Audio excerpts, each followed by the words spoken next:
Joining me today is Alfred from Legal Wallet. We have Ibijoke from Elect Her, as well as Rugare from Equality. Now, to start us off, I would like to hand over to Ibijoke from Elect Her.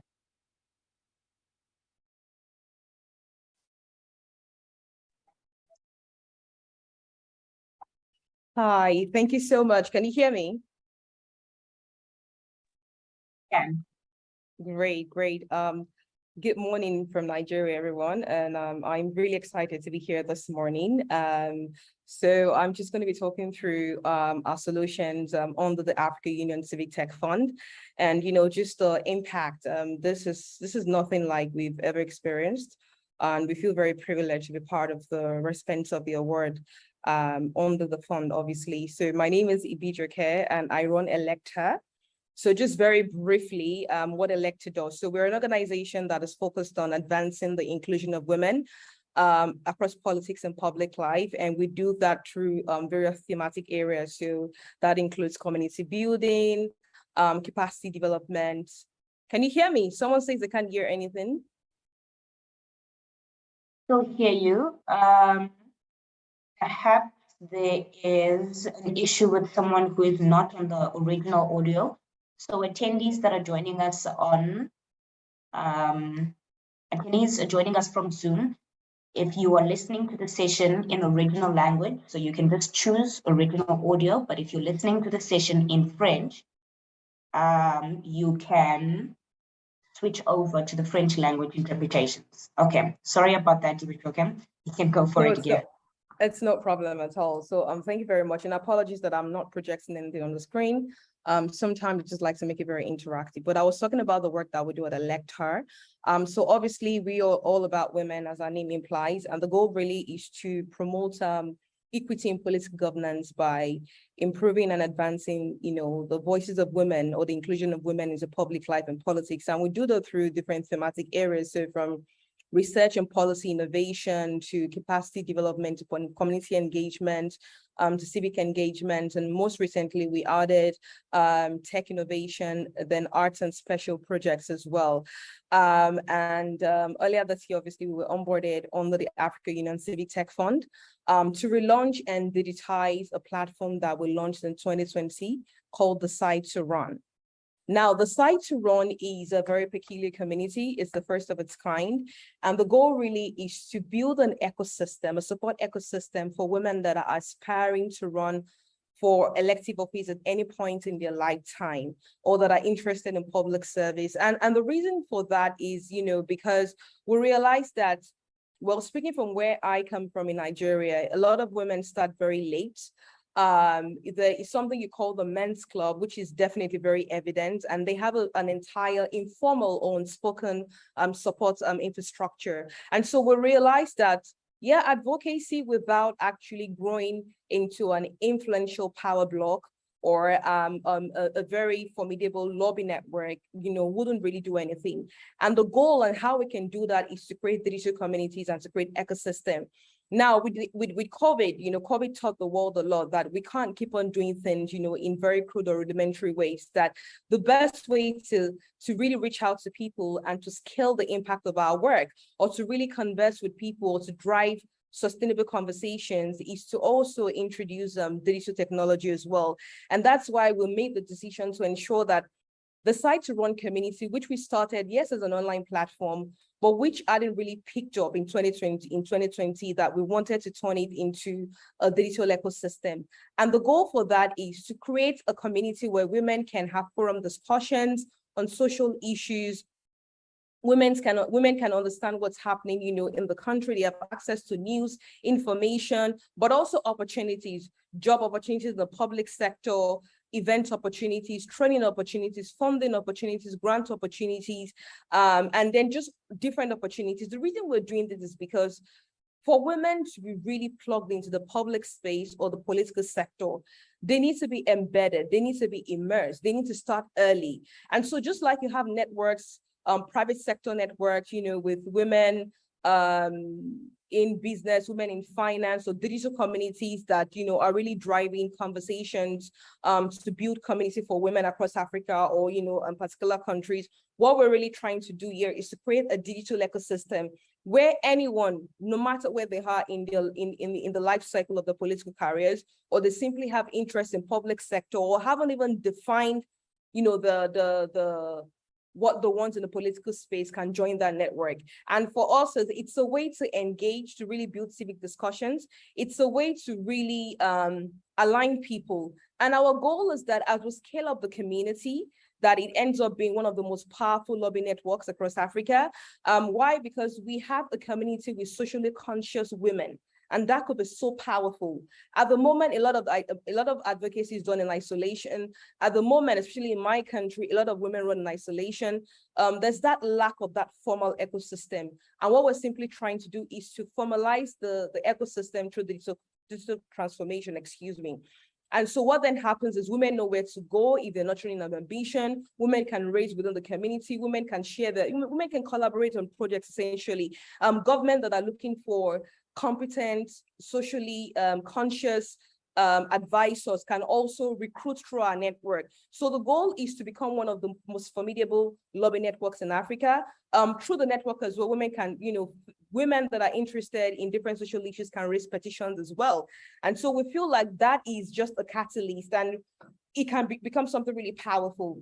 Another thing is that we hope that the network becomes one of the most influential recruitment, private sector recruitment networks for women.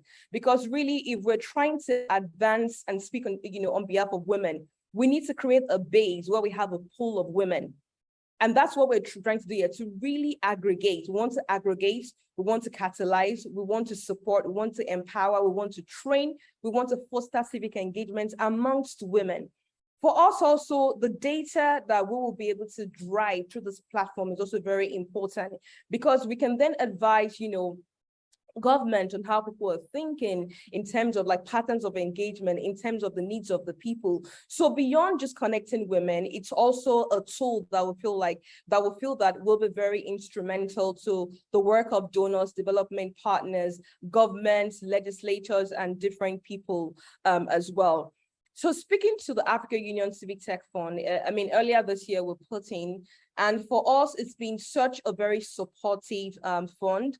I like it because it's beyond finance. For me, the word resources, it really imbibes the word resources, because from technical support to giving us access to global conversations. We're in Berlin earlier this year, you know, to observe the Republica and also speak to a wider audience. We're going to be in Johannesburg for the physical part of this conversation. So for us, it's giving us access to community is so important, because you can't really do this work without having access to a wider network. Also, this is the first time we're building tech as an organization. So for us, it's so instrumental that we can connect with other people. And so connectivity, access to resource, you know, has been such a critical part of this fund for us. Another thing that we found very pivotal is also that we've also had access to technical support.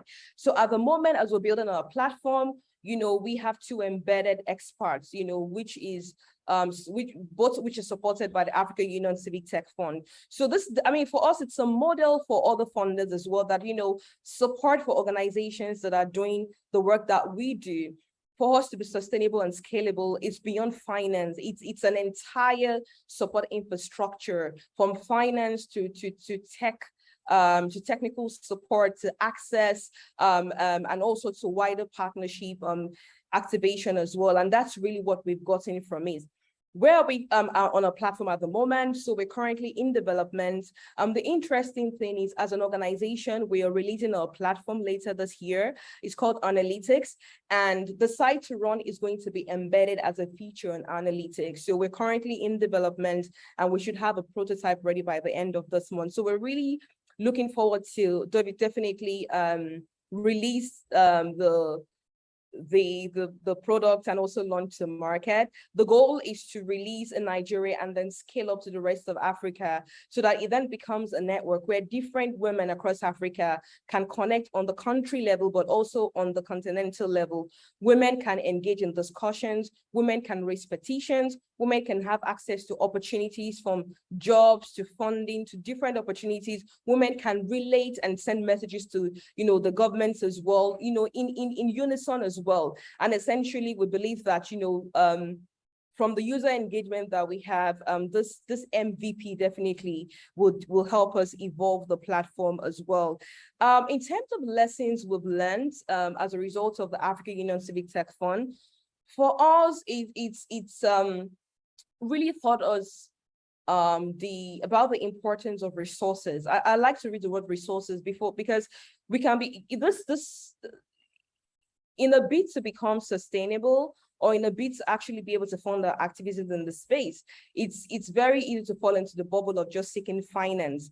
And one of the things that is the start of finance is beyond just finance, it's about resources, and that's what we've gotten. So getting partners such as the Africa Union Civic Tech Fund platform is so important, where we can have access to technical advice, technical support, wider network as well, is so important. And also just being able to connect with other civic tech movements or civic tech platforms or products across Africa. The learning aspect of it, the community aspect of it is also being very pivotal. So we're definitely very grateful. We look forward to obviously releasing our platform, and I'm sure we can keep on counting on the support of the Africa Union Civic Tech Fund. Thank you. Thank you so much for that, Ibijoke. Anytime I see Black women that are at the forefront of innovation and organizations on the continent, I feel so represented. And I think that I've already been thinking about all of the other questions I want to ask you when we get to our Q&A, simply because not only are you in the development stage of this product, but actually you also have another one that's going to be launching at the end of the year. And from my understanding, this is the first time that this organization is actually tapping into innovation. And I think that that's amazing. The idea that resonates from South Africa is that we are people because of other people. And I think that creating a network in which people can leverage exactly the same kind of benefits you are speaking about from the fund is just phenomenal. So thank you so much for your input. Next up, I would like to invite Alfred from Legal Wallet to give his presentation. Please remember, speakers, you have 15 minutes, and I will have to rudely interrupt you if you speak longer than that. So please keep in mind that we've got a 15-minute cap so that we can dive into more questions and some of the comments that will come from our attendees. All right, Alfred, I'm just checking, are you there? Yes, I'm here. Okay, fantastic. Would you like to put your camera on and you can start sharing your screen, okay? All right.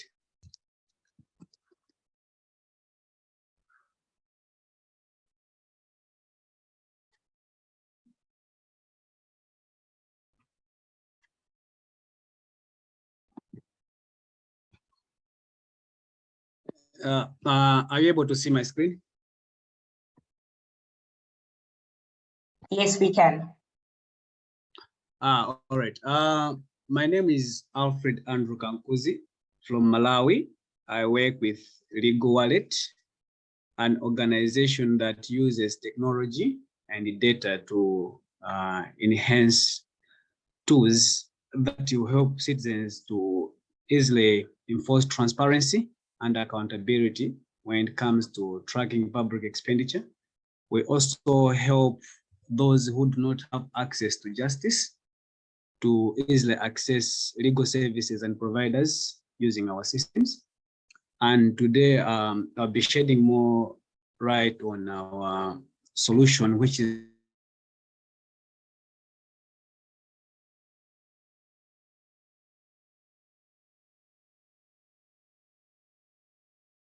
Alfred, are you still there? I'm just checking, so I cannot seem to hear Alfred on my end. Alfred, if you can hear me, can you please give me an indication of whether you're still on the call? Okay, it seems we've lost Alfred. Is he still here? Yes, I'm here. I'm here. You're here. Okay, I can't see Yeah. your screen share.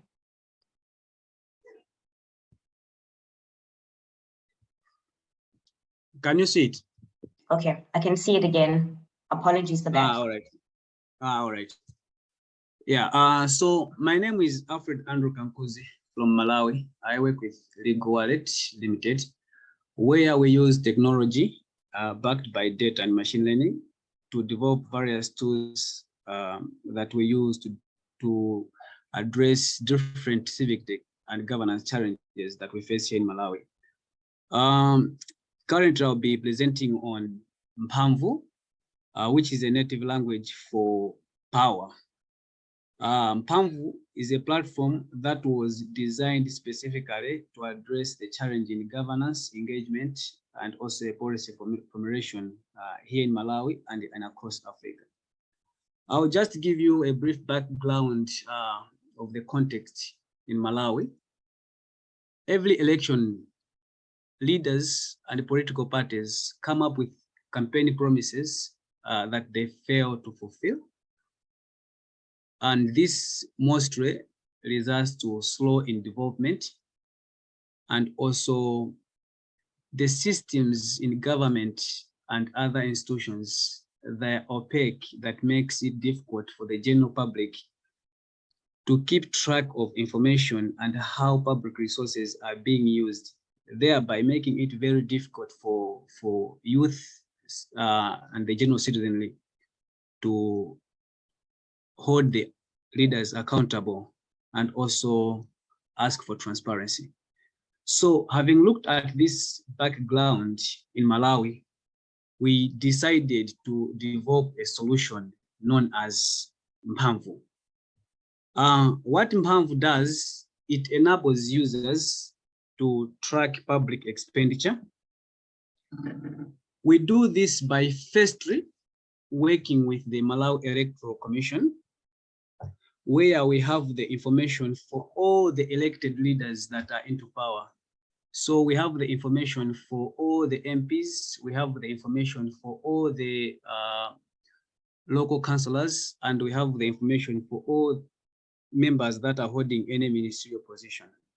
So what we do, we start by going into communities and then work with chiefs who help us to register the users on our platform known as Mphamvu.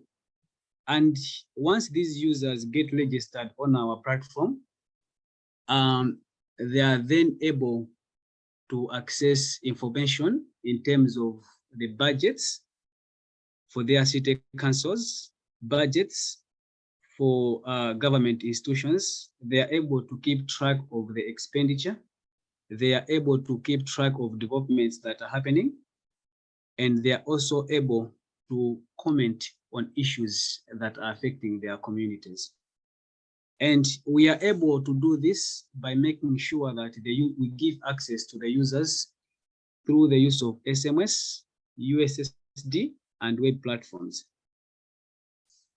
How Mphamvu works, we don't allow users to register on the platform on their own, because being a data-driven solution, we are trying to run away from a scenario where we have ghost users participating in environmental issues or people pushing for propaganda and just commenting on issues while using ghost accounts.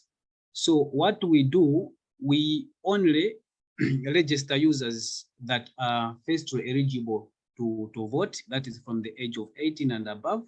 We give them the special accounts. And then those that are 18 and below, they're also given like a special account in their on the system that allows them to follow through any development that is happening in the communities. And once the users get registered on the system, they start receiving SMSs, and they are also using USSD, which gives us an advantage by being able to work with people who are in rural areas where internet is a problem. With the Civic Tech Fund, I would say it's been quite amazing and it's been quite supportive. because we've been able to be supported in 3 main ways. The first part being capacity building, where we are taken through a series of trainings and coaching to help our organization restructure and also have access to experts and the information that help to improve our systems as an organization. The second thing that the Civic Tech Fund support helped us with was the financing aspect, where we are able to buy materials and also help us in terms of operational to implement our solution and also reach out to a wider audience. And the third support that we got from the Civic Tech Fund was the technical aspect. We have been given 2 experts to work with us. Being a data-driven solution, we have a data analyst who is helping us to improve the data for our systems, because our system being backed by artificial intelligence and machine learning, we are working to predict models which will help to inform policy and also help users to make informed decisions.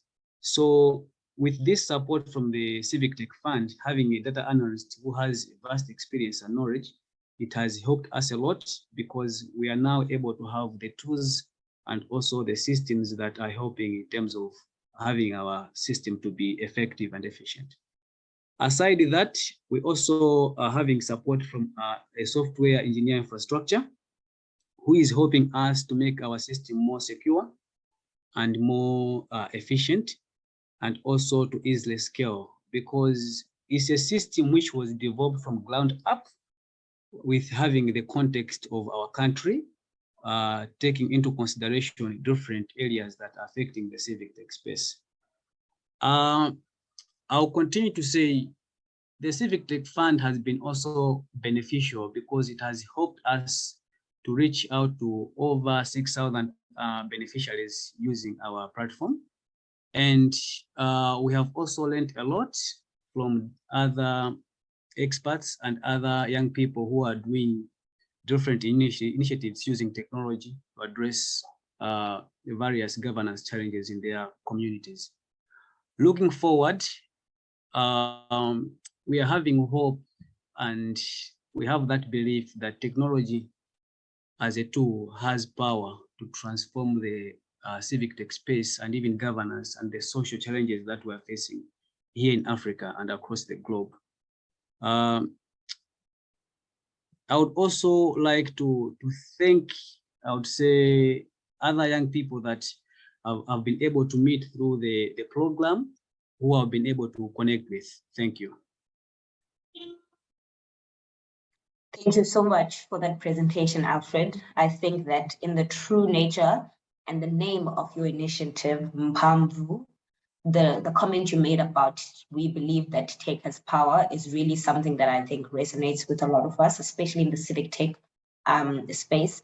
We wouldn't be using technology, or rather leveraging technology, as a way to drive service delivery and tackle challenges such as accountability, transparency, and issues of governance in our continent. And so I really think that when we hear about a data-driven tool, it really is something that is not only a model that we can see is working in Malawi, but actually inspires us to ask, you know, how else could we see this being applicable in our different contexts? So up to our next speaker, who is Rugare. Rugare, are you there? Yes, I am here. Lovely. So I can see you're starting to share your screen. While you get settled, I just wanted to remind our attendees that we have the Q&A function for you to please use and ask any questions. I know that I've got my own questions, but I also know that with a lot of innovators that might be in the room, you might find it just as important to kind of ask a direct question to the people that are speaking to us today. We like to speak about not reinventing the wheel, and if there are any important kind of lessons and information that you will get, it will be definitely from our speakers today. So Rugare, if you're ready, I'm going to hand over to you. You've got 15 minutes. Great. Thank you, Sishle. Hi, everyone. Good morning, good afternoon, depending on where you're joining from. My name is Rigar Shalom Zimunya, and I work with an organization called For Equality, and we're based in Lilongwe, Malawi. And so with For Equality, our work really centers around dismantling systems of oppression and really working to strengthen the individual and collective agency of women and girls across the continent. And so we're operating in two main thematic areas. The first one is around economic justice, and the second area is gender justice. And so I would say that our work around economic justice has really been informed by the understanding that we've come to have around the current macroeconomic policy frameworks that we have, at large as a continent and even globally, and just beginning to have a deeper understanding around how macroeconomic policy shapes the everyday lived realities of women and girls. And I speak a lot to women and girls because we are an organization that is really working to accelerate progress on gender equality. And we also acknowledge the gendered impacts of the different things that happen within our society. And so in 2020, we set out to do some work around feminist macroeconomics. And for us, feminist macroeconomics is really speaking to the gender aspect within macroeconomics. And, oftentimes when we speak about macroeconomics, people often stand back and think, oh no, this is too heavy. This is such a big topic. We don't even know what you're talking about. It's for the economists, but they're not really understanding the link that macroeconomics has to the day-to-day life. And so what we sought out to do was to really make personal the political and help people understand that what is happening at a macro level does impact what's going on in their day-to-day lives. And so our work really centered on how do we begin to, tackle issues of macroeconomics and break it down in a way that makes it easy for people to understand. And again, speaking of civic tech and open democracies, issues around transparency and accountability, it was important for us, for people to understand, because it's only when people understand issues that they're able to hold governments to account. It's only when people understand issues that they're able to, advocate for transparency from their governments. And so we learned quite a bit in 2020 when we started to do this work, and it was specifically with, feminist young women in Malawi that we trained through what we call the Feminist Macroeconomics Academy. And I think one of our key learnings from that was around why we need to scale up and why this needs to go beyond the feminist conversation to also engaging citizens at large. And so with the coming in of civic tech, it has really been of such great help to us. And I'm super excited to share with you some of the work that we've been carrying out. So we then titled the work that we've been doing with Civic Tech, Feminist Macroeconomics Academy 2.0. And so really, again, issues are around decisions on tax. When we're talking about macroeconomics, it's centered around decisions on tax, government spending, trade, investment, and how all of this at the end of the day affect people, citizens, and especially women. And in a country like Malawi, where 80% of the population is in informal work, only 20% is formally employed. And of the 80%, 72.5 is actually women. So women are really carrying the economy in agriculture, in informal work, in care work, and all that. And so it was really important for us to seek ways to strengthen democratic governance by democratizing access to macroeconomic policy. And so our model was, let's have people understand what is happening at a macro level so that they can begin to hold their government accountable. They can begin to, seek transparency and understand and contribute as well to the discourse around what is happening at a macro level as it translates to what's happening to people at a personal level.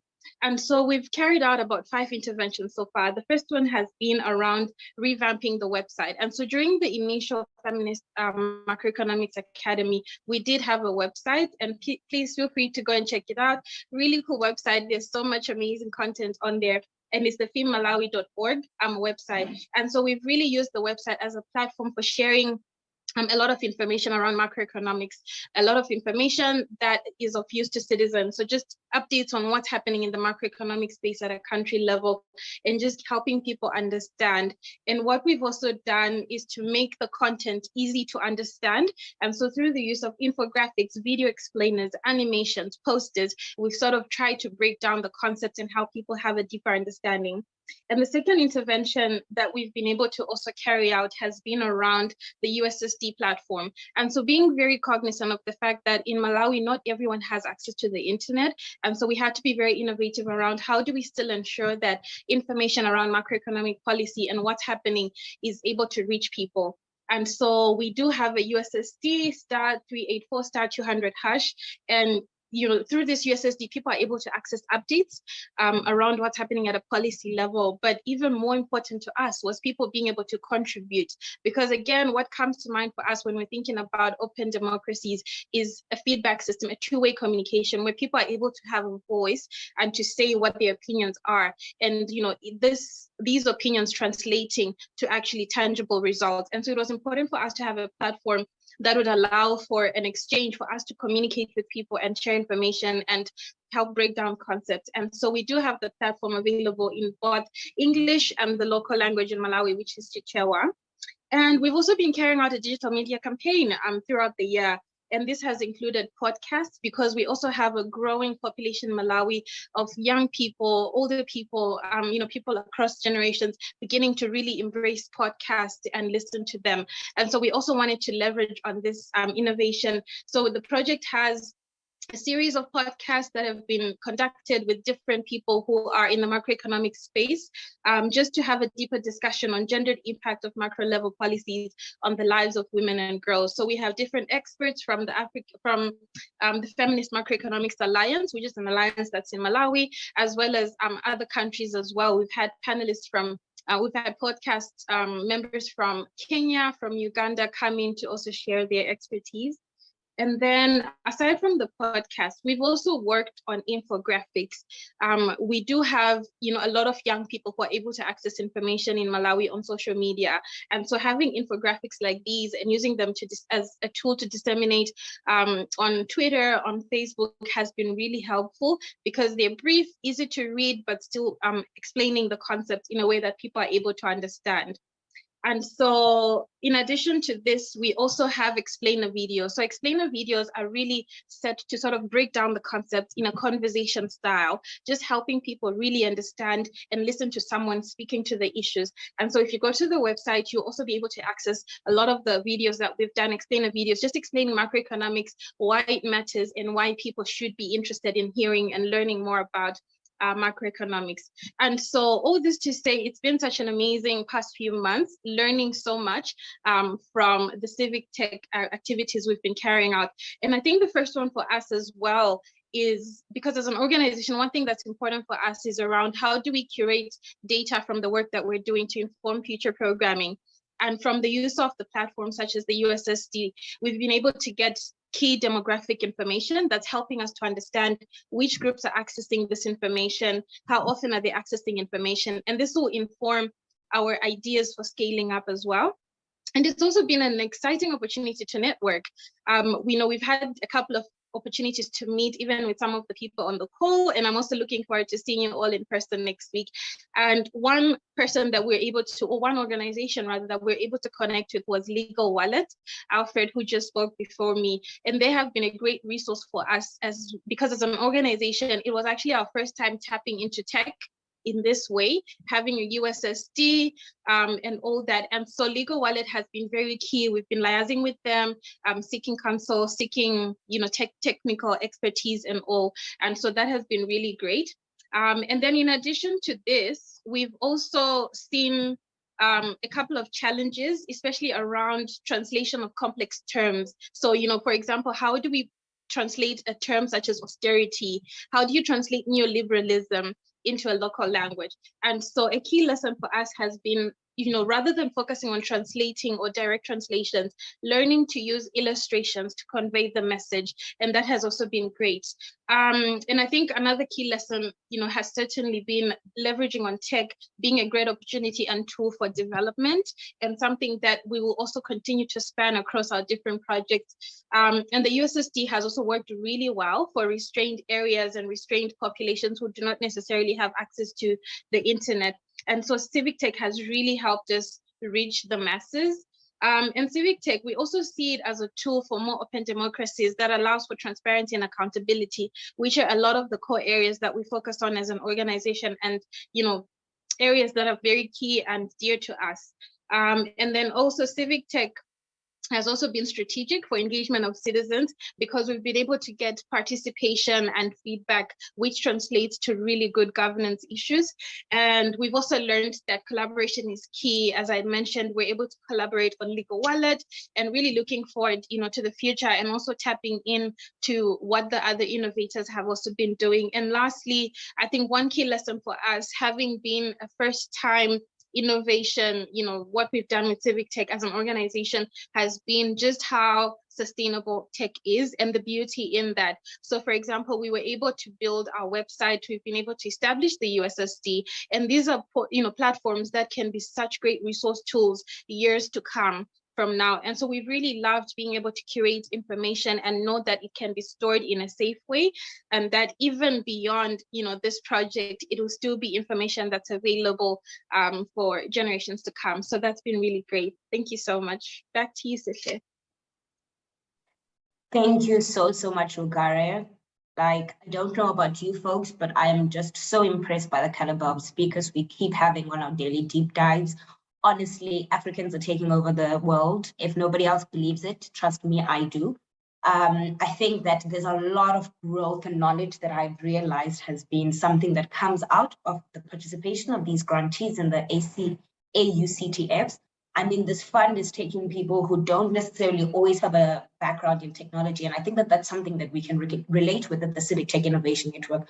We support the innovation network, but we don't necessarily do any innovation ourselves. So I can imagine how actually and absolutely daunting it must be to take that next step, right? But I'm really, really so excited for us to get into the discussion aspect of our conversation. So I'd like to invite our speakers to join me back on stage, our proverbial online stage. And I think I want to give Ibijoka a chance to answer some questions in the meantime. We haven't heard from her. So we're going to start off with you. So Ibijoka, just around people and women specifically in the network who have an interest in running for public office, the kinds of people that you would have in the network, are these people that would necessarily be running as independent candidates, or would they be backed by a party? Because I'm quite interested in whether or not the platform allows for women from all kinds of, walks and lives to kind of come in. And I do understand the nuances of experiences when someone has the capital to kind of drive a political career, but also someone who isn't in the same position. So yeah, I think that would be the first question. No, thank you very much. And that's a very valid question. So absolutely. As a lector, our DNA is really being nonpartisan. The goal is everyone, wherever they are in the journey, should feel very comfortable that they have a sister network that can support them. And I think that's the messaging. So for us, it's not about political party affiliations. We're nonpartisan because that's the only way we can get women comfortable, within and a platform to reach out to us. Second of all, the essence of Decide to Run is to ensure that you might not even have it completely figured out. All you need is an interest. It might be an interest in the public sector, or not even politics.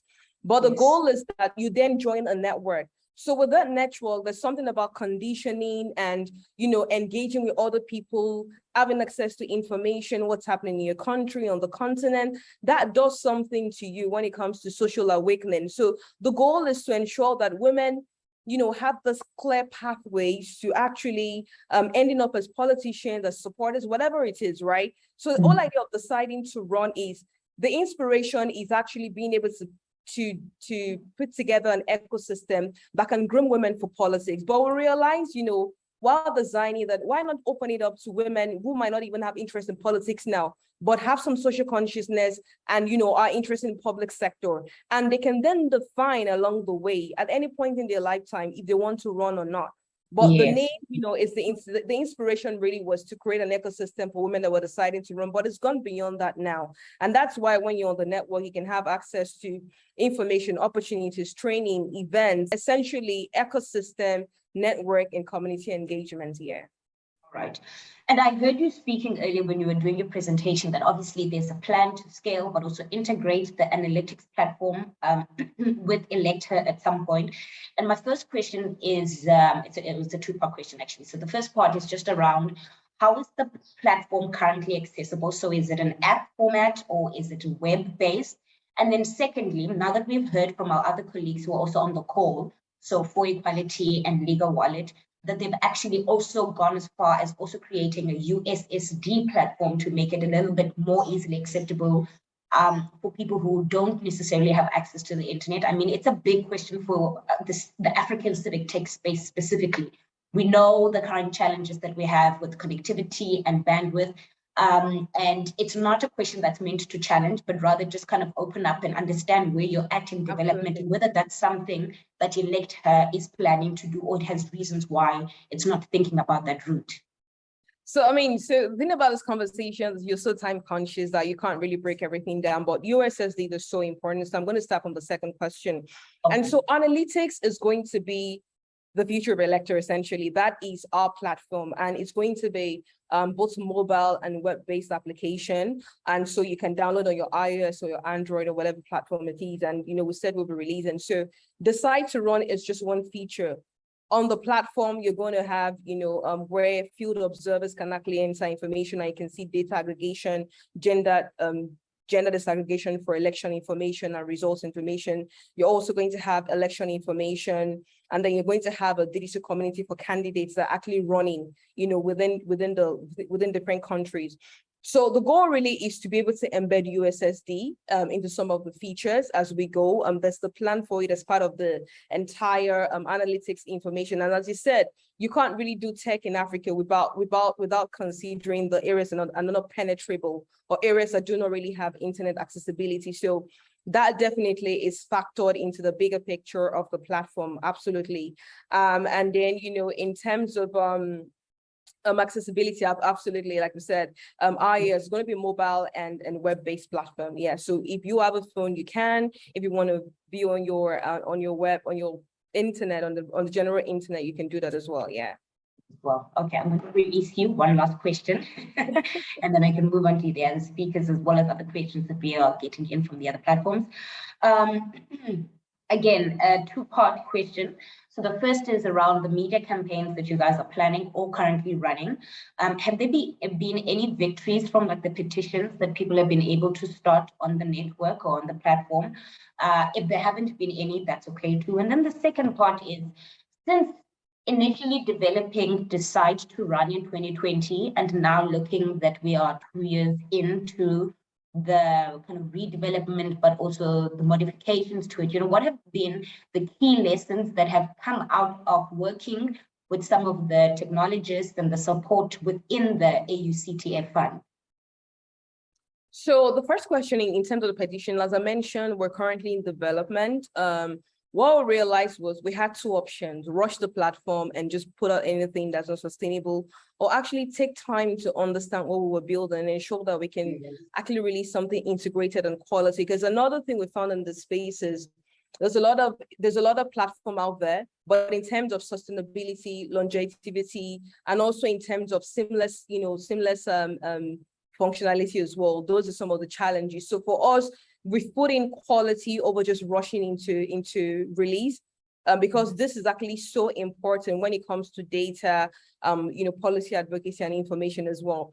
But the petition part of a platform would be such a huge one, in the sense that because there's an ecosystem already, you have an immediate network to share your petition to, who can then extend it across social media platforms. So on the platform, we're going to integrate different social media and different digital media platforms, so you're able to promote as well. And so the goal is, you start from the network and then you scale outside the network to promote them, to promote your advocacy. But that's definitely going to be released when we release the platform itself. So as I said, it's still in development.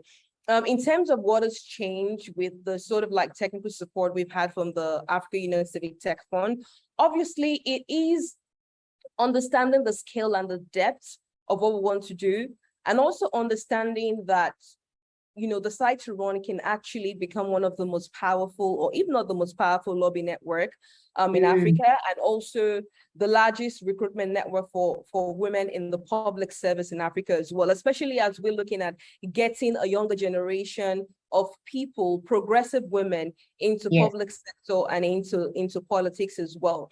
So what this fund has helped us to do is to take a step back and also be able to like really bounce ideas with our technical expert, but also to think about, okay, this is major, this is an African Union fund, this is, and also look at what the other platforms are doing as well to ensure that, number one, we're not alone. So to also understand the wider perspective when it comes to the African narrative, when it comes to civic tech, and also to just hold us accountable in terms of actually developing the platform as well. So, I mean, these are some of the like really key things that, we've been able to benefit from the platform. So like I said, from knowledge exchange to having the network to having the technical savviness, is the first time we're doing it. And we're being very careful to ensure that what we're building is actually a legacy and it's not just fluff. So that has forced us to retrospect and really do things properly as well, because we also have that technical guidance, with the embedded advisors that the African Union Civic Tech Fund has afforded us as well. Yeah. Okay. I've just got a question here that's coming from Amy, and one of the person is saying, really inspiring and on-the-spot presentations. So for an organization that's new to the field of civic tech, how easily is it to build your profile as an innovator, and how do you communicate this with your community? So I think that's quite relevant for you guys as Elect Her and Decide to Run. Yeah, no, absolutely. So I always say something that there are lots of assumptions before you come into this space. But when you get there, you realize that it's a lot of work, it's a lot of engagement, it's a lot of research. We've committed so much to just researching, because what I realize is that if you can't do like a thorough needs assessment and you can't really do like a benchmarking, you're going to have issues with the quality of your platform. So for us is asking questions and saying, what do the users want? Being able to speak with different demographics that will be our potential users, being able to also analyze what's in existence, how are we complementing, are we replicating what's been done, so just some of those different things. And the goal is, how do we define innovation? So as an organization, we're looking at disruption at scale. And so for a lot of things we're doing, absolutely, it's around community engagement. With that, the power of community is so pivotal to movement building and civic innovation on the continent, because the younger people need a platform that is designed by them and for them to be able to really, reflect the uniqueness of the identity and the voice. And that's what we're trying to do through this platform. So it's really, it's really about disruption from listening to the market, and also designing through our lived experiences. I'm a woman, I also think that I'm a woman, I'm a young person, I'm African, and also I'm in the political space as well. So I'm even like the first specimen, and that also helps you understand the level of innovation. So we're constantly ensuring that we're adapting, and that whatever we're designing is actually innovative and can really help to create a smart way to interact in the space, and also advocate in the space as well. In terms of how we're communicating to our ecosystem, this is one of the platforms, obviously speaking here today, and obviously engaging in Johannesburg, which I very much look forward to. Like I mentioned earlier this year, we're in Berlin, but we also have donors like other donors as well. And what happens when you have donor funding is that you also have an ecosystem. So within that, you're also building your alliances, you're learning from organization, you're communicating the work you do. We're focused on building quality products right now. And the goal is, as we then come through with go-to-market strategy, we then focus on the marketing aspect of it. There's also the part of building our community right now, so that we're not building community after the product has been launched. So for us, is one thing I tell my team is, we're doing it afraid. We're not trying to figure everything. The goal is to launch and scale up from that. With tech, the market has to define the iterations and the further advancement of the platform. And I think we're just trying to do that right now. One thing is, we understand there's a problem. We have those crazy ideas about the solutions we can create, and we want to do that through being digital. And the goal is that until we launch, we'll not really understand the impact, the scale, and also if it will work or not. So after we launch, we will then, have this 6-month period to observe the platform, to then, also be able to do different forms of iteration where it needed, and obviously let the market dictate what we need to do going forward. Yeah. Oh, at this point, this is where Ibijoke drops mic and steps off stage. Wow, thank you so much. That was, I think, like I was saying, like, I don't know if this is a better time to be a Black woman on the African continent, because if we've got people like you that are representing us, I think we'll be okay. The girls are going to be okay. I'd like to invite Alfred up to stage so that we can speak a little bit more about Mpamvu and the initiative that they started with the fund. Alfred, are you there? I know Yes, I'm here. I was going to say, it's been years of us using technology and virtually connecting, but every time you still got to check, are you there? Can you hear me? It gets a bit tedious, but stay with me. Okay, lovely, Alfred. So the first thing is that I wanted to actually go into the technical information. So you guys say that you're this data-driven organization, and I also know and understand that in the civic tech community, we're all at different levels of technical knowledge, but also technical understanding and development. So from your point of view, how does your organization actually define machine learning? Because I think that that's an important thing. In the civic tech space and in any other space, there are a lot of buzzwords, really cool, cutting edge innovation, but sometimes I worry that we don't all understand them in the same way, and context might be the missing link. So just a quick, brief definition and explanation of how your organization understands machine learning, but also the data that goes in behind all of the tools and the innovations that you do. All right. Are you able to hear me? I can. All right. So my definition of machine learning, I'll take you like out of the machine learning aspect first for you to have a better understanding how we take it. To us, machine learning is like the way we do train babies. So if you have a kid, for example, in a community, the first thing is that baby, when they are born, they are blank, right?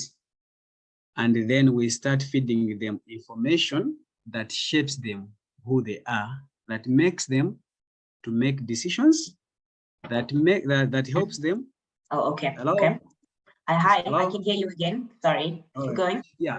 So I'm saying in the context of machine learning on our aspect, the first thing is we take the real life examples of having a baby, for example. Where one, you have a baby, the first thing that you'll notice that the baby is blank in the head. And then we start feeding that baby information, which helps it how to speak, how to make decisions, and then it uses past experiences and past information that we have fed it to make other decisions, even if the environment and scenarios are new. Okay. Yes. And it depends with the type of information that we feed the baby that helps it either to do the right thing or the wrong thing. So when it comes to machine learning, to us, we are taking the same concept to say, all right, around us, we have a lot of information that we have. And this information is the one that we use to make decisions with as humans. And why can't we take the same information that we have and create algorithms, models, that when the system learns from them, it should be able to make decisions on its own. So it should be able to learn from the past information that we have given it. And then with that information, it should be able to make informed decisions. And the trick with that is, if you feed the machine the wrong information, it means no matter how quick it can be, it will be making wrong decisions. If we feed the machine or the model with biasness towards, for example, it can be racial, it can be social, it can be economical, it means no matter whatever we want to address, using those parameters, it will be making those decisions because it is assimilating what we have given it. So it's the same thing that we feed the baby the wrong information. Based with that information, it will be making decisions based with that. So to us, I think we are looking at it from that aspect to say, if we are to address challenges using machine learning, we should be able to come up with models and those algorithms that they really need to address the challenges that are there, the way we want them to do, without having bias and without cutting corners. Yeah. I think that was actually a really beautiful analogy about the baby, and perhaps gives myself and the attendees a little bit more understanding around the use of machine learning across all civic technologies. A question I wanted to ask, and now I'm going to actually go on to one of the questions we got on the platform because it's linked to that. You know, when Ibijoka was speaking, one of the things she mentioned was that we got to start people young and early. And the question I was leading towards was just the idea that you have a very constrained, or rather, voting age as the minimum and requirement for the people that can get on the app and essentially register. And the question here from Zuki Swakoda says, really inspired by the interventions shared, two questions. So on Pamvun, please elaborate a little further on the rationale for restricting users' direct registration onto the platform. Does this not add an intense layer of admin for the team? And I think for me, the question is really just about the rise of youth-led movements across Africa and the idea that we want to also have an informed electorate, and we don't only want that information or that knowledge building to start when they're at voting age. So are there avenues for the youth to become involved or knowledgeable or support Mpamvu in any way? And you can also then refer to the question around what layers of admin this creates or does not create for the team. All right. I will start with why do we restrict users to register on their own on the platform? The first thing that we have noted is, I'll give an example of Facebook. You will notice that Facebook gives people the privilege of registering things on their own, registering on the platform on their own. The challenge with that is users end up creating fake accounts, and they also end up creating, I would say, pushing for propaganda. Now, I'll give you a scenario. We are talking of making decisions in communities, and we are talking of working with data to enforce policy, for example, or to create change. Imagine we have one person who has about 6 accounts on the platform, and they're commenting on different topics. What that means in the first place is they are giving us skewed data. They are giving us data which is not reliable, meaning that in the first place, they are giving us that challenge to say, how do we then identify those bogus users and everything? While when we are registering the users on our own, I'll give you the methodology that we are currently using. We are using the already existing structures. We know that in communities, people live with their chiefs. And these chiefs, they are in, I would say, wards where they have councillors. And in these councillors, we have members of parliament. So what we are doing, we are saying, okay, if we are to build trust and if we are to have legit users on the platform, let's go involve the chiefs. They call the people in their community, and then we register them right away there using the chiefs. So one can go to the chiefs who have the tablets and then they register with them. It means automatically it will sync with our system. If we are going to verify it, because we have like the national ID that we are using. There is also another way how we are verifying our users. Apart from giving some direct access, we have a different group who have the basic knowledge in terms of the digital space. And with the National Registration Bureau that issues out national IDs, we are able to verify the authenticity of the users. But our primary way of registering, we are doing it in that first method just to make sure that we don't have bogus users on the system. And the second thing, we want to work with data that even when we want to make informed decisions out of it, if we want to have that baby that is able to make decisions with information, it should make sense at the end of the day.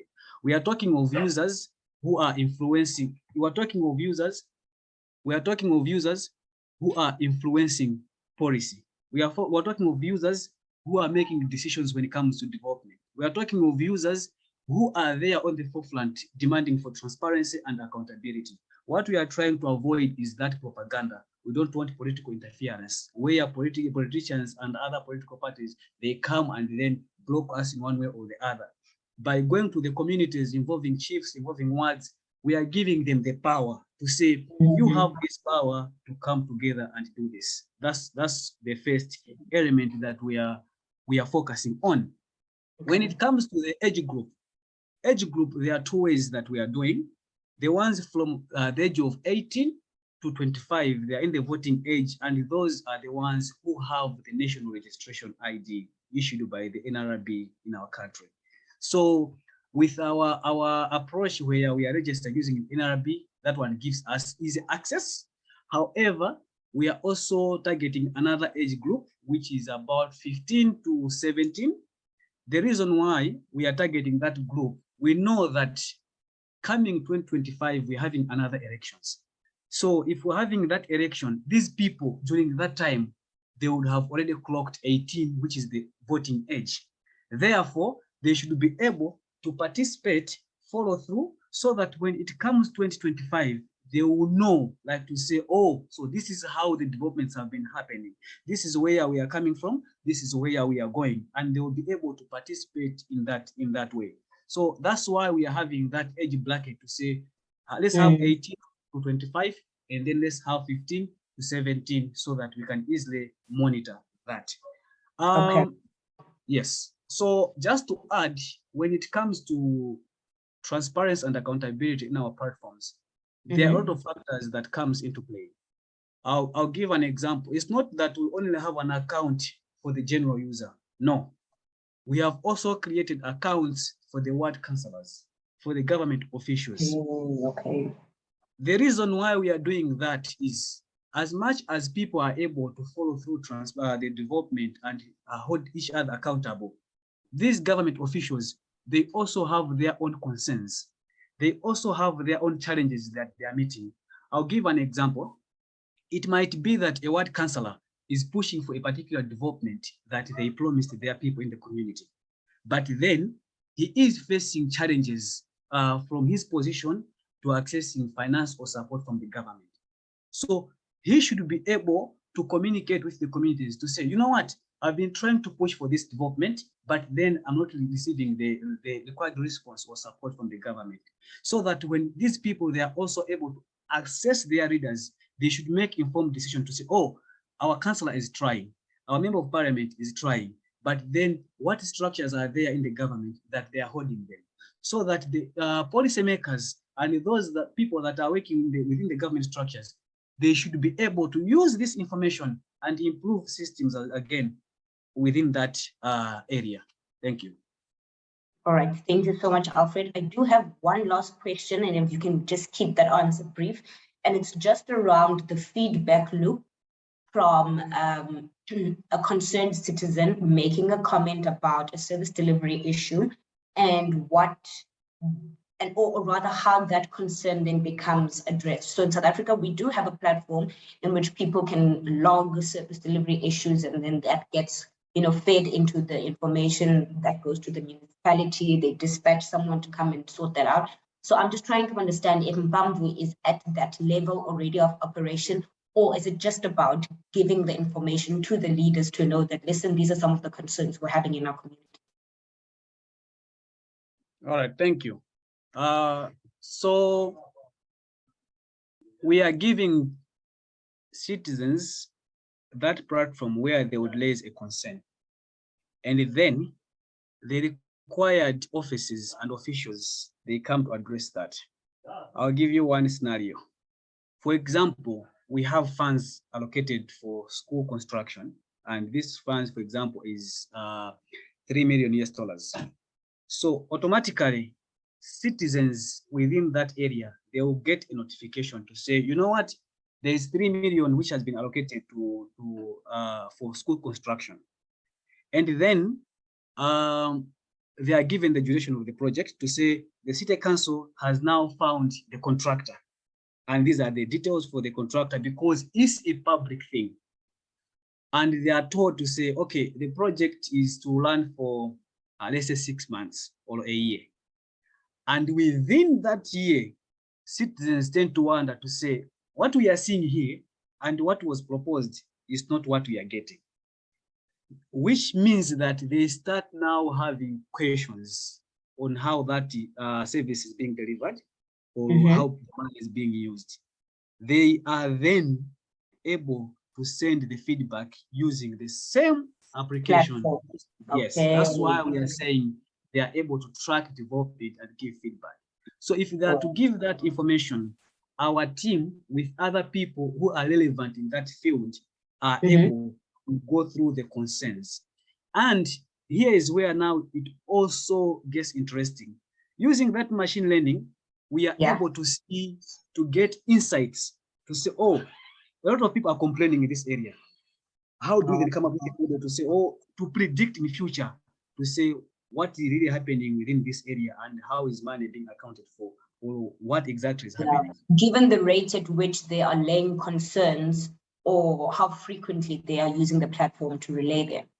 Yeah, both ways. So how often we're having the complaints, the feedback, and the keywords that we are getting. For example, if a lot of people are saying we believe there's corruption in this project, meaning that our system is going to keep on tagging that one, flaming to highlight, oh, corruption, meaning that if that is highlighted, the relevant office to look into that such kind of thing is the Anti-Corruption Bureau, which is a government institution as well. So we are having all those kind of things to say, how do we then make everything that is there to be as transparent as possible, as effective as possible, and it should also make sense, not just do it for the sake of doing it.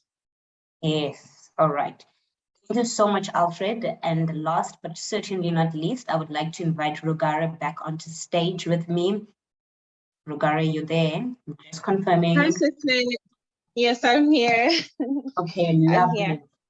So, really love the idea of the Feminist Macroeconomic Academy, honestly, as someone who has an interest in that field, and not just academically, but also just how we translate feminist economics in how you guys speak about it, like making the connections that it's not just this broad, faraway topic, but it's something that actually changes and affects how we live every single day. And I feel like the fact that there's an academy that exists all the way in Malawi about it means like I must find my way, I must get on a plane and get there very soon. Absolutely.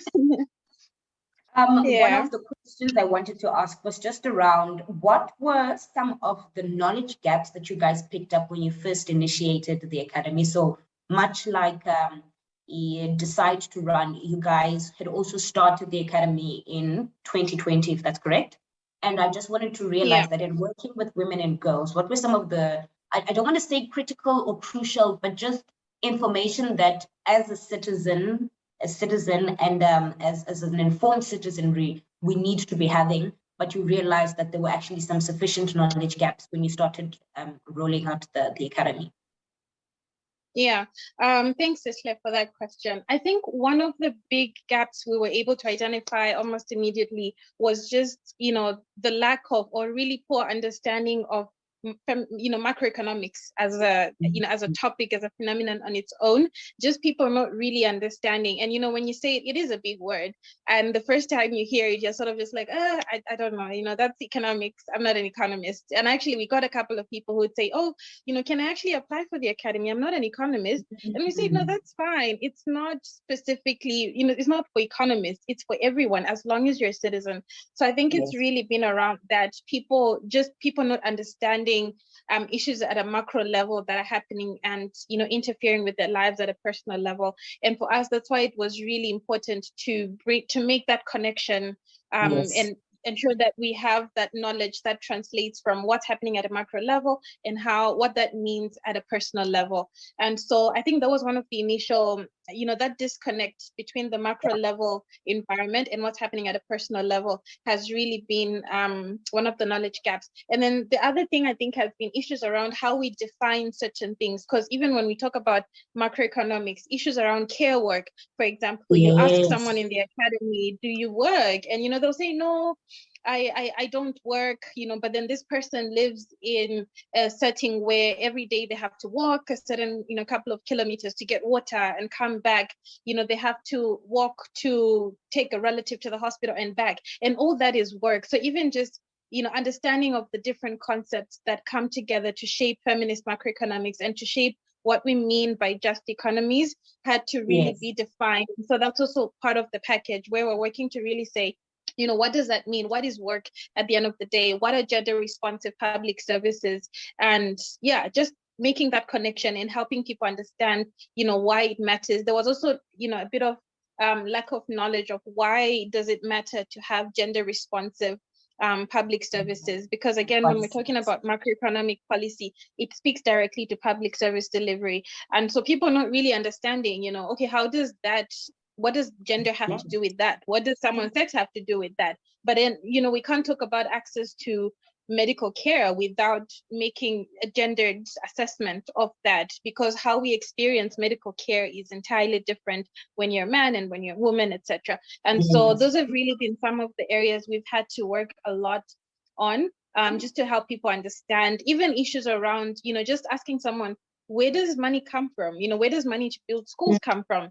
And people just say, oh, it comes from the government, as if the government is this, institution that's just high up in the clouds, and they just have this money and they decide where and when to buy this material and when to buy medication and when to build a school. But just helping people understand the government is not a money-making institution. It's the government, and money comes from tax. It's a public service. It's a public service institution. Money is coming from tax. Money is coming from, funders, donors, and this money that's coming also has conditions. So IMF is not, it's not a savior that's coming to just give money, because that was really those were a lot of the myths we had to debunk. What does it actually mean when Malawi has received money from IMF, when Malawi has received money from the World Bank and the different, lending institutions? So even tying into issues around accountability and transparency, what does that mean for citizens? Do citizens understand that a child born today will have to be paying the debt that's been gotten by government today, even 70 years from now? A child that has not been born yet is already in debt in Africa because they'll be born to pay tax to pay back what's already being used today. So all those issues, and just, getting people, helping people understand how it all ties together. And so when you really break it down in that regard, then people really understand. And I think one other issue was, because again, around the time we started this work, COVID then came into the picture, and we had a lot of we did a bit of work as well with women who are in, women who are working in informal work, particularly women who are cross-border traders, and they didn't really understand what does policy have to do with us? We're just trading, crossing the border into another country. And we said, no, but listen, there's actually a policy in place that's saying you need to get a COVID test. And so if a COVID test is $100 or $150 for you to cross the border, if you're a small trader, how much of your profits is that actually eating into? So do you see how this policy is actually affecting you? And then they then made that connection and said, oh, right, that's why it matters. And then once people understand, it's hard to keep quiet. You can't understand and just be okay with, and just be content with, things not being right. And so that's where it starts, just building. And I think that's what we're about, getting people to really understand these concepts and building within themselves that desire to want to. And I like how Ibijoke described it, how to disrupt on their own, and just figuring out what does disruption look like, and how do they begin to question and challenge and constructively interrogate the traditional economic frameworks that we have on the continent. I definitely, there's no two ways about the value of the work that you do, and it's really just, again, as an African woman listening, so inspired by everything that's happening. I did want to ask about whether you guys have seen any tangible victories from popular education. So I believe that, in fact, everything should be converted and translated into popular education, because how are we going to build this informed citizenry if people do not have the basic sets of information that they need? And when we're talking about tangible, I know that the metrics of measuring impact get really kind of like nitty-gritty and like detail orientated, but I'm also interested in the experiences of how people have been able to leverage the knowledge and the information that they've gained from participating in the academy. Yeah, and I think for us as well, you know, as an organization, it's something that we're very keen on, and something that we always try to do is to also just be, you know, realistic with our expectations. And Yes. so issues around feminist macroeconomics are relatively new. Yes, you know, people have been talking about it for a couple of years now. However, the average person might not be able to tell you what that is. And so knowing that for us, some of the low-hanging fruit and some of the wins we wanted to ensure was just do people even understand, you know? So I remember you know, when we initially started, you know, we were very ambitious. Let's get government to do this and let's get people to do this. But then we thought about it and said, you know, sometimes we assume that government, just because it's a Ministry of Finance, they understand feminist macroeconomics, or just because it's Ministry of Gender and Community Development, they understand the gendered impacts. But we've seen that's not always the case. So we sort of had to tone down and say, let's start from where we are. Where we are, it's not recognized that we need a gendered macroeconomic framework. So why don't we focus on getting citizens to understand, and at the same time simultaneously start engaging government and building relations? So we're not jumping to say, you know, hey, you're not being transparent, or hey, this is what's going on, but really just saying, how do we begin to build relations? And in building relations, we're understanding the inner works of how governments work, how governments make decisions, and then infiltrating from there and starting to make influence at that level. And so for now, it's a our focus has been, approach, essentially. it's a You're not two-part only speaking approach to the people, but you're to also speaking to citizens, providers. yes, to government, because at the end of the day, we want someday what citizens know to translate into policy, right? It might not be in 6 months, it might not be in a year, it might not even be in 5 years, but someday we want that, you know, the two to connect. And so we're doing this as a bilateral process where we're engaging citizens, and at the same time, we're also building relationships with government and getting government to really understand why it matters and how all of this ties into development. How does it speak to sustainable development goals, and even issues around making a case for this, a money case? Governments will not listen to just anything, but when you make a case for why this will lead to them losing money, they will listen. And so if we're not paying attention to, if we're not paying attention to, you know, gendered macroeconomic policy at large, there's a lot that's going to be lost, a lot of human resource, a lot of money that's going to be lost within the healthcare system and all of that. So just a lot of lives too, Rugari, because I think that that's sometimes the connection that people don't make, is that if I as a person am not being taken care of, or don't understand my rights, or don't even have access to certain things that I should, it could mean, especially in the African context, the difference between life and death, you know, so that's a very important. Okay, let us, as we come to the end of our conversation, Rugari, one last question, and attempt to be as brief as you can, because I do want you to get the chance to also speak to it. Also a question from the platform, Zukis was saying, is there anyone that's doing the work to translate and simplify key economic and public budget terminology from English into Chichewa? I think you did speak about this. So this, in addition to overall economic and budget literacy, seems to be a need across the region. Yeah, thank you so much. I think that I like that question, and I think it's very key. I think we need to, because I think that's one of the issues we have. Again, I strongly believe people can only advocate and push for change when they know, and you know, when they know and understand the situation they're in and why it matters. So getting that knowledge out, getting to translate these materials is very key. We've started with, you know, translating the illustrations that we're working with, the information on the USSD, the information on, you know, some of the knowledge products that we develop. And so we started from there. But I do like that idea. And I think, I'm assuming this is the national budget that the person is referring to. Yes, and I think that that's key. So as for equality, we have not gone to that extent yet, but I do think that's a really great idea, and I think it would be really helpful, because sometimes, you know, that's the barrier, people not understanding the language that the documents are being shared, you know, it's the barrier that stands between people having information. Yeah, I was going to say, we've seen what national budget documents look like. There are stacks and stacks of words and pages and terminology. And to assume that an average citizen who has no background in understanding and deciphering numbers and words have the kind of detailed knowledge to do something like that is really unrealistic. And quite frankly, I think that from your share, the one thing I'm picking up is that there's a note for our government partners that should actually be attending these sessions to kind of realize what are the struggles and the challenges in tandem with what their national narratives and policies that they're trying to drive, because you can't drive buy-in when people cannot understand, unfortunately. Yeah. And with that, I'm so sorry, Rugari, I'm going to have to cut you Fair, off this and is not cut myself off. No, that's Did fine. you want to get one last word in? I'll let you say it. Okay, thank you. I was just going to add to say, in addition to issues around translation, it's also issues around access to these documents. Sometimes they're saved as just gray documents within government ministries and not really disseminated. Sometimes it's on websites, which again, like we were discussing earlier, it's not accessible to everyone. So aside from, making them translated, but also ensuring that people are able to get access to the actual information. Thank you. Oh, thank you so much. That was definitely worth actually the wait. Ladies and gentlemen, folks, we have come to the end of yet an exciting I almost said a different set of conversations I've been facilitating, deep dives.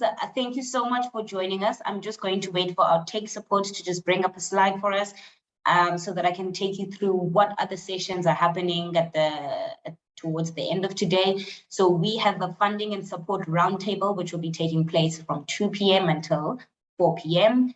And I think that should be it for the rest of the day. Thank you so much for joining us. You can also join us first thing for our last session of the morning, our first session of our last day of our virtual sessions, which will be 9 a.m. until 10 a.m. And this will be a Let's Talk Data sharing session. Many thanks from our side. Many thanks to my CTIN team that has been pushing and assisting me with the sessions. Thank you so much for the attendees for the set of questions, and also to our guest speakers who were the stars of the show. We hope to see you again tomorrow for our last daily deep dive. So that's 11:30 CAT until 1 p.m. We can definitely end the session now. Many thanks and goodbye.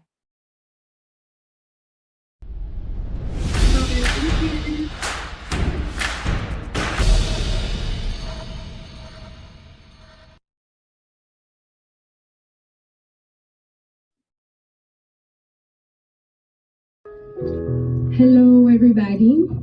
Welcome to a space of African innovation and creativity. This is my beautifully talented band, and my name is Melo Mino. And we hope you can jam with us today and share the spirit of civic tech innovation and Jam Fest. Let's go.